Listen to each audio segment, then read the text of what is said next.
Grazie Presidente. La straordinaria manifestazione sindacale di venerdì scorso ha avuto la certificazione da parte del responsabile per l'ordine pubblico della Questura di Cagliari come la più imponente degli ultimi 30 anni. I sindacati si aspettavano 30.000 partecipanti, ne sono scesi in piazza oltre il doppio. A ricordare alla politica sarda e a quella italiana che non se ne può più di vedere irrisolti i soliti problemi che fanno accrescere la condizione di dipendenza della nostra nazione sarda. Giova ricordare che quei lavoratori hanno anche rinunciato a un pezzo del proprio magro salario per poter scendere in piazza. La piattaforma sindacale alla base dello sciopero generale è stata fatta propria da tutte le forze politiche che siedono in quest'Aula e che molte adesso preferiscono non ascoltare. Già c'è un po' di disinteresse sull'argomento. A esse si sono aggiunte anche la CSS e Sardegna Nazione. Un grande momento di unità del popolo sardo, c'è da chiedersi, o forse un gattopardesco rimescolamento delle posizioni per nascondere precise responsabilità di ieri e di oggi della classe politica che in questi ultimi 20 anni si è avvicendata nei ruoli di governo e di opposizione in Consiglio regionale. Già alla fine degli anni 70 la Sardegna fu travolta dalle prime macerie di un modello di sviluppo basato sulla grande industria.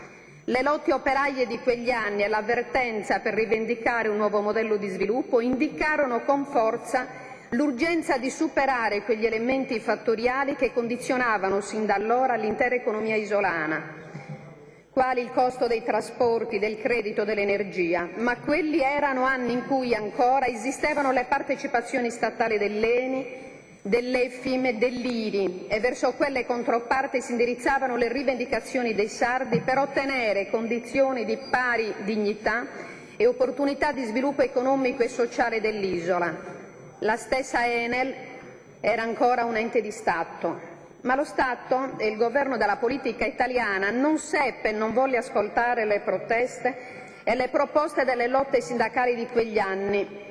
A raccogliere le ragioni di quelle lotte sociali, a farle diventare progetto politico, fu un partito che seppe intercettare le speranze di riscatto economico, sociale, politico, culturale del popolo sardo e della nazione sarda. Erano anni in cui a parlare di nazione sarda erano i gruppi politici del post-neosardismo e il Partito Sardo d'Azione, che venivano tacciati di terrorismo, o peggio accusati di complotti separatisti. Oggi il concetto di nazione sarda è accettato un po' da tutti, almeno apparentemente, ma i neofiti patriotti della causa sarda farebbero bene a rivisitare la storia politica di quegli anni, scoprirebbero la straordinaria attualità delle proposte politiche di quel periodo, gli obiettivi di un nuovo sardismo che l'elettorato sardo premiò portando Mario Melis al governo della regione.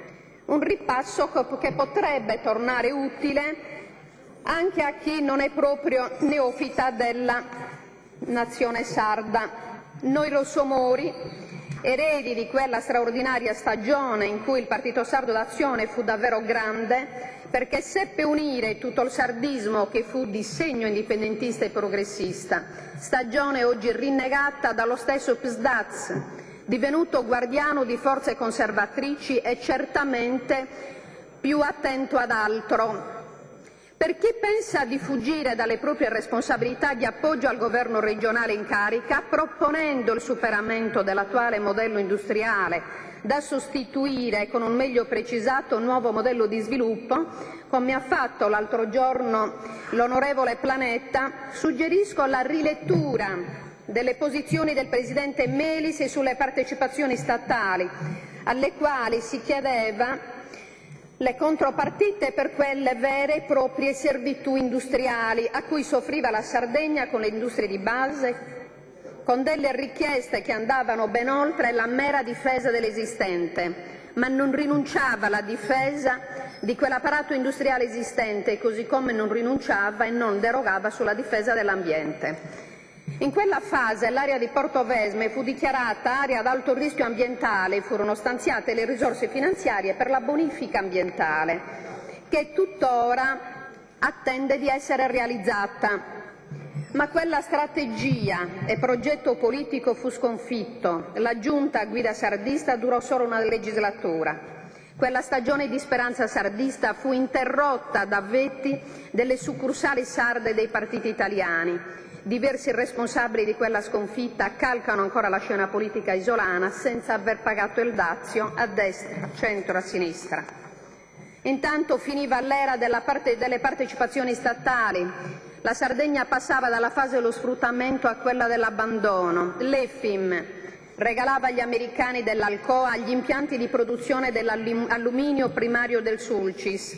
L'ENI regalava alla multinazionale svizzera Glencore gli impianti metallurgici del piombo zinco della Portovesme SRL del Sulcis e di San Gavino. Sempre l'ENI scappava dalla chimica e scaricava le miniere dalla Carbosulcis alla regione sarda. L'onorevole La Spisa può dirci con precisione quanto grava sul bilancio regionale ogni anno la Carbosulcis? 30-40 milioni di euro? Non so.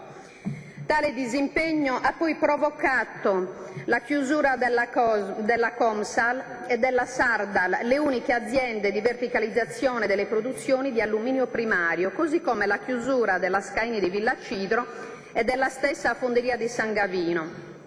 L'Eurallumina, invece, dopo vari passaggi di proprietà, è passata nelle mani dei russi della Rusal. Ora è desolatamente ferma da un anno, nonostante le rassicuranti promesse, o io direi inganni, elettorali di Berlusconi, che confida nell'amico Putin e che in cambio delle promesse di lavoro si è preso niente meno che il governo della Sardegna. Ma promesse berlusconiane che hanno consentito comunque al presidente Cappellacci di sedersi là. Oggi non è presente, però. Negli anni 90 le aziende di Stato sono scappate da Porto Torres, da Ottana, dal Sulcis, da Macchiareddu, dal Medio Campidano, senza neanche bonificare le aree industriali che avevano ampiamente inquinato, compromettendo la salute delle popolazioni e dell'ambiente. La privatizzazione dell'Enel e la liberalizzazione del mercato dell'energia ha provocato in Sardegna un aumento delle tariffe per tutti, mentre in Italia il metano dava una mano, così come si dice, ai sardi spezzava le gambe. L'elenco delle aziende manufatturiere messe fuori mercato dalle tariffe ineguali delle energie, dei trasporti, del credito è un elenco infinito, scandito dalla cronaca delle lotte sindacali degli ultimi 20 anni, che ha provocato la perdita di decine di migliaia di posti di lavoro, alle quali vanno sommati quelli persi nell'artigianato, ignorati anche dalla cronaca e senza ammortizzatori sociali. Da oltre 10 anni ai più attenti è chiaro che il prezzo dell'energia è la mamma di tutte le vertenze e di tutti i comparti produttivi, non solo di quelli energivori. La vertenza Alcoa è solo la punta di un iceberg che sta travolgendo da anni l'economia isolana. Di fatto siamo di fronte non già ad aiuti di Stato, ma a un vero e proprio furto di Stato. La dimensione di tale rapina ci è stata fornita a novembre scorso in occasione del convegno congiunto organizzato da Regione e Governo italiano sul Galsi, dove è stato annunciato che la prossima metanizzazione della Sardegna produrrà un risparmio di 500 milioni di euro all'anno, cioè a dire che in tutti questi anni in cui la Sardegna è stata ed è tuttora l'unica regione d'Italia esclusa dalla metanizzazione, ha pagato una tassa impropria di 500 milioni all'anno. Questo è un furto di Stato. Negli anni 60 la nazionalizzazione dell'energia elettrica assorbì anche l'ente regionale per l'energia, fortemente voluto dai sardisti già nella prima giunta regionale del 1950, attraverso il quale la Sardegna rompeva il monopolio elettrico esercitato allora dalla Società Elettrica Sarda della Bastoggi. Quella decisione determinò, Presidente, possibile, collaboro. Quella Questa decisione determinò precise scelte di politica energetica, realizzando centrali e reti elettriche che contribuirono a modernizzare la Sardegna. Quindi stiamo scontando la mancanza di coraggio nel riprenderci la sovranità in materia energetica, allorquando ben 11 anni fa in Italia fu fatta la scelta di privatizzare l'Enel. La liberalizzazione del mercato elettrico ha visto nascere in Italia 2000 società di intermediazione, commercializzazione e distribuzione dell'energia. Persino qualche comune italiano si è dotato di soggettività in materia energetica, potendosi così regalare magari la centrale elettrica di Ottana. E la Sardegna e la giunta regionale, beh, chiaro, è muta, a dipendere da decisioni assunte fuori dall'isola e su un tema come quello dell'energia su cui si giocano gli equilibri geopolitici del pianeta. Il piano energetico sardo, elaborato dalle varie giunte delle ultime 2 legislature, è certamente un utile e preciso inventario degli impianti di generazione elettrica e della rete di trasmissione, ma lascia inalterato lo stato di dipendenza della Sardegna sulle decisioni strategiche. Come spiegare altrimenti le scorribande dei pirati del vento contro cui si sono sollevate le popolazioni dell'Oristonese e non solo? Negli interventi di giovedì qualcuno ha ricordato che diverse regioni italiane hanno costituito la loro agenzia per l'energia, sollecitando la Regione a muoversi in questa direzione. Io penso che la Sardegna debba riprendersi ciò che l'Italia ci tolse quasi 50 anni fa, debba ricostruire l'ente sardo attraverso cui esercitare la piena sovranità in materia di energia, magari rivendicando allo Stato e all'Unione Europea un regime speciale nelle accise, almeno finché si completi la metanizzazione dell'isola, ma a questo nessuno ci pensa. L'emergenza industriale portata nelle strade di Cagliari dai 50.000 ci dice che senza sovranità cresce la dipendenza. Un operaio di Ottana con ottimismo dichiarava alla stampa: abbassando i costi dei trasporti e dell'energia vedrete che la crisi passerà. In quelle parole si scorge l'ottimismo della volontà del popolo sardo che non vuole rassegnarsi. Anche stavolta la protesta è ricca di proteste, sta alla politica, a tutti noi, saperle cogliere e interpretare.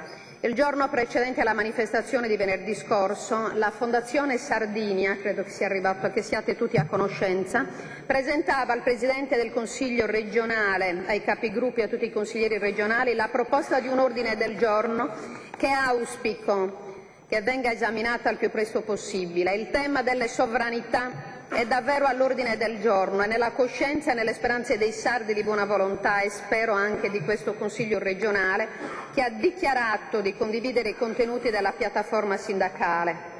Per concludere, noi attendiamo notizie da Alcoa. Speriamo in buone nuove, anche se questa Giunta ha dimostrato di non avere alcuna autorevolezza per contrattare con il governo italiano amico, chiaramente loro. Tutto ciò alla luce delle dichiarazioni recentissime di Barroso, che invitava il governo italiano a porre con urgenza il problema in sede europea per poterne discutere in tempi utili per gli operai. Questo chiaramente sconfessava le dichiarazioni del governo amico italiano, che era tanto preoccupato da non informare neppure la Commissione europea. La sopravvivenza dell'impianto di Portovesme però non chiude l'avvertenza sull'energia né quella sulle servitù industriali. La conquista di un prezzo europeo dell'energia elettrica può rilanciare le attività manufatturiere e la verticalizzazione delle produzioni della metallurgia, dei non ferrosi, dell'alluminio, del piombo e dello zinco, perché in Sardegna resti anche il valore aggiunto dei prodotti finiti, con lavorazioni che ovviamente rispettino l'ambiente. Il prezzo equo dell'energia, come dei trasporti e del credito, per l'insieme dei comparti produttivi, dall'artigianato all'agroindustria, metterebbe il sistema Sardegna in grado di poter competere alla pari, almeno nel mercato europeo. Grazie.